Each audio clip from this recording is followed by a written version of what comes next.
Sementara itu pemirsa mengaku sebagai anggota TNI, seorang pembeli mobil menipu hingga membawa kabur mobil milik warga Pasuruan, Jawa Timur. Modusnya, pelaku berpura-pura mentransfer lunas uang pembelian. Namun saat dicek, saldonya kosong. Pelepasan mobil Brio bersama Pak Yayan.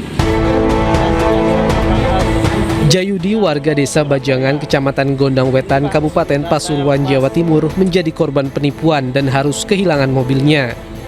Kejadian berawal saat korban memasang iklan penjualan mobil melalui media sosial. Kemudian korban dihubungi Andrianto yang akan membeli mobilnya dan mengaku sebagai anggota TNI Angkatan Darat yang berdinas di Surabaya. Sehari kemudian pelaku mengirim seorang pria bernama Yayan untuk melakukan pengecekan kondisi mobil di rumah korban. Setelah dicek, keduanya menyepakati jual beli mobil seharga 86 juta rupiah. Sang pembeli mengaku telah mentransfer uang dan mengirimkan bukti transfer kepada korban. Namun saat dilakukan pengecekan saldo di ATM, rekening tujuan diketahui dalam kondisi terblokir. Meski demikian, pelaku menunjukkan identitas diri serta kartu tanda anggota TNI dan meminta mobil segera diserahkan dengan alasan transaksi sudah lunas. Tanpa menaruh curiga, korban akhirnya menyerahkan mobil beserta kelengkapan surat-surat kendaraan. Keesokan harinya, korban baru menyadari telah tertipu setelah pelaku kembali menghubungi dan meminta uang 6 juta rupiah dengan alasan salah transfer padahal saldonya kosong. Pelaku ngaku anggota TNI atau gimana Pak? Ya, dari laporannya pelapor tersebut adalah anggota, namun masih kita telusuri lagi apakah benar atau tidaknya. Polisi telah mengamankan sejumlah barang bukti berupa tangkapan layar percakapan, foto STNK, serta dokumen pendukung lainnya. Pemirsa, seorang pemuda diamankan petugas Kejati Jambi karena nekat mengaku sebagai seorang jaksa yang bertugas di Kejaksaan Tinggi Jambi. Pemuda ini nekat mengaku jaksa setelah gagal mengikuti seleksi penerimaan jaksa.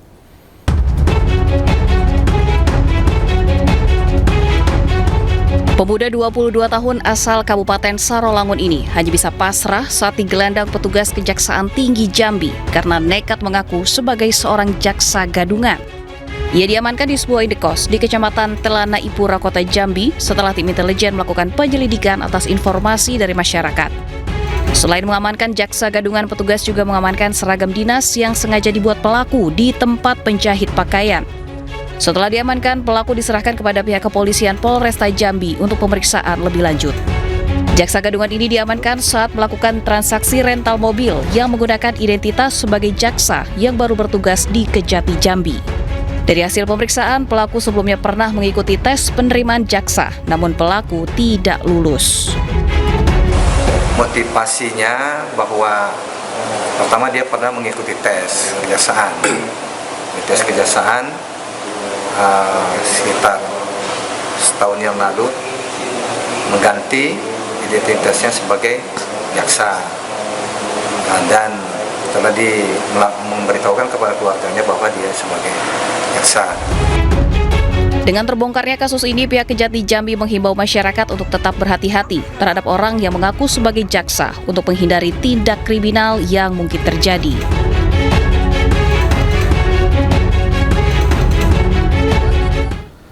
Diduga mengantuk, supir dump truck menabrak truk pengangkut saus yang terparkir di jalur lintas selatan Jember. Akibatnya, supir dump truck terluka berat. Padahal mobil ini cek tas nalep aku loh. Aku parah rek. Baru kadang korban piye. Video amatir memperlihatkan sesaat usai dump truck yang menabrak truk pengangkut saus yang terparkir di jalur selatan Jember, tepatnya di Desa Paseban, Kecamatan Kencong, Jember, Jawa Timur. Akibatnya dua truk tersebut rusak parah. Sementara sopir dump truck terluka berat dan langsung dilarikan ke Puskesmas Kencong untuk mendapatkan perawatan medis. Menurut saksi, truk bermuatan saus terparkir di depan rumah makan. Tiba-tiba ada dump truck yang melaju dari arah Jember menuju Lumajang dan menabrak truk yang terparkir. Diduga sopir mengantuk. Parkir di rumah makan, istirahat, terus merono motor oleng dari arah timur, itulah nabrak motor gue. Polisi yang menerima laporan langsung mengevakuasi kedua truk. Sementara kasus kecelakaan kini ditangani oleh Potlantas Resort Jember. Dari Jember, Jawa Timur, Babang Sugiarto, iNews melaporkan. Mayat seorang perempuan berusia 55 tahun ditemukan terapung dan tersangkut di sebuah kapal di Kanal Kota Makassar, Sulawesi Selatan. Polisi yang mendapatkan laporan langsung mendatangi TKP untuk melakukan evakuasi dan identifikasi.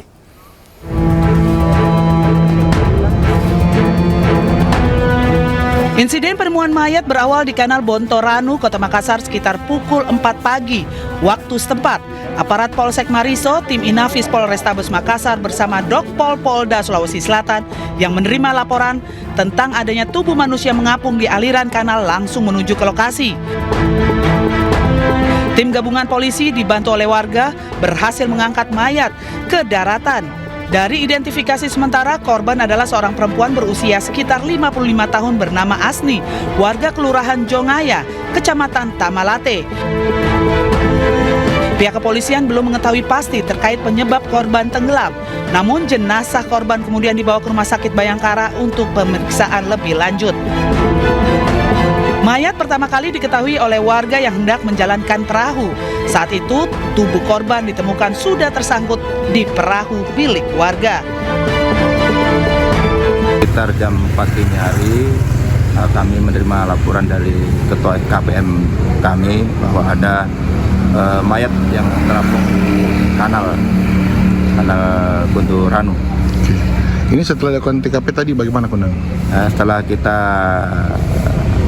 datang ke TKP, kita lihat situasi karena memang harus masih agak deras tadi pagi, sambil nunggu juga Inafis sama Dokpol, kami angkat ke atas. Setelah kita identifikasi mayat tersebut berjenis kelamin perempuan yang kira-kira umurnya 55 tahun, sama Ibu Asni ya? Ibu Asni. Penyebab kematian masih diselidiki oleh polisi. Pihak kepolisian telah melakukan olah tempat kejadian perkara dan pemeriksaan awal untuk mengungkap kasus ini. Pemirsa, 6 orang mengaku sebagai aparat penegak hukum Polda Jawa Barat dan Polres Bogor di Kabupaten Bogor diamuk dan diamankan warga karena para pelaku menakut-nakuti korbannya dan memeras uang 100 juta rupiah.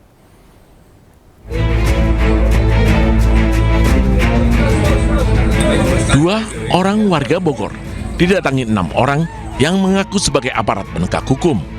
Pelaku datang ke rumah korban bernama Ica untuk bernegosiasi terkait dugaan penambangan ilegal yang dilakukan suami Ica. Pelaku mengancam akan mengamankan suami Ica ke Polres Bogor jika korban tidak menyerahkan uang sebesar 100 juta rupiah. Setelah negosiasi, Ica mengeluarkan uang 7 juta rupiah. Sisanya ditransfer ke nomor rekening salah satu pelaku. Pelaku juga memeras warga lain bernama Nino. Namun Nino yang curiga segera melapor ke polisi. Ada ancaman beliau kan dalam pembukaan itu sendiri? Nggak ada. Nggak ada, atau misalkan kata aku dibawa ke Polres atau apa, kalau tidak memberikan itu? Kalau tidak bayar segitu mau dibawa katanya. Oh, berarti itu ancamannya? Ancamannya gitu.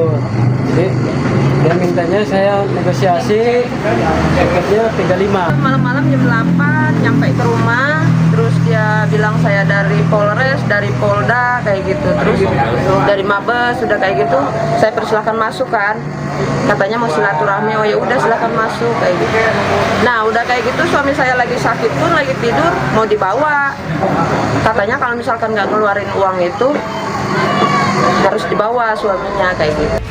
Warga yang mendengar kesal segera merusak mobil pelaku dan membawa pelaku ke Polsek Cigudeg diteruskan ke Polres Bogor.